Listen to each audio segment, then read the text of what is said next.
Alamak geng, ni adalah apa? Turbo dari Honda Jet, Honda City, Honda Jet dengan Civic. Okey. Nampak apa jadi ni? Oh geng, nampak tu. Macam ni kejadian dia. Macam ni kelong. Ni kejadian dia.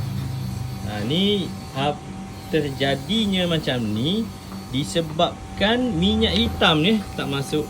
Nampak tu. Okey.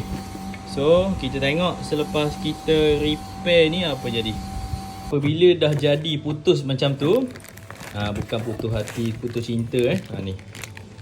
Kipas putus, kita akan tukar je core dari turbo.com Honda Civic. Dia datang dengan apa tau? Dengan billet sekali. Nampak tu? Lagi power lah ni. Barulah awet duduk tepi tengok. Power kereta abang. Ni gini. Nampak tu?